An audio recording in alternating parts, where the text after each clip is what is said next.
Hey, I'm Ryan with One of the Discovers, and today we're going to be looking at the Emotiva BasX A3 amplifier. This is basically a 3-channel amplifier that you can use on its own or in conjunction with a home theater receiver. There's a lot of different things you can do for it. For my use case, my current home theater receiver has 9.2 channel support, but goes up to 11 channels. So I'm basically looking to offload that power that the receiver has to covering everything except for the front left, center, and front right speakers. So this will be powering just the front stage.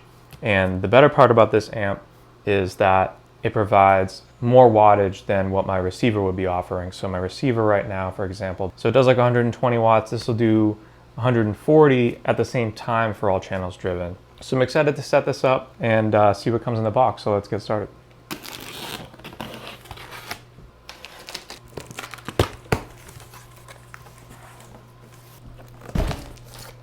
Another box.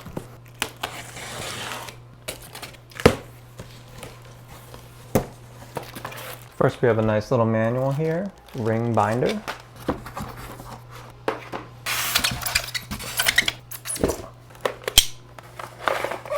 Then we have a 3.5mm plug. Then we have the AC power cord.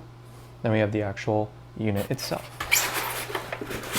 So we have the unit itself in a nice little cloth encasement.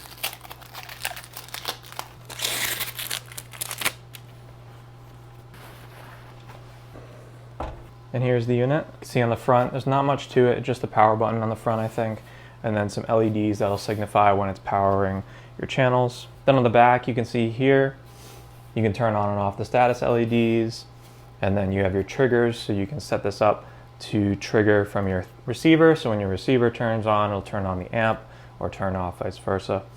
And then you have the 3 connections here for your channels. You have the unbalanced RCA at the top, and then the binding post at the bottom.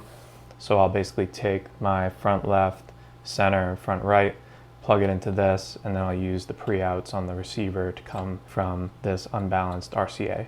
And then we finally have a on-off switch and where the power cord goes. So I hope that helps show you what comes in the box. I'm really excited to check this out and get this hooked up to my setup. I gotta grab some RCA cables, but let me know if you have any questions. I'm looking forward to seeing how this goes. I've heard a lot of positive things, a lot more crisp sound. Some people are skeptical, but overall my main goal is to basically provide some more speaker support for my home theater receiver. So for me, this is sort of necessary for expanding, and it'll be great if I can get some cleaner sound out of it. So let me know if you have any questions, and thank you so much for watching.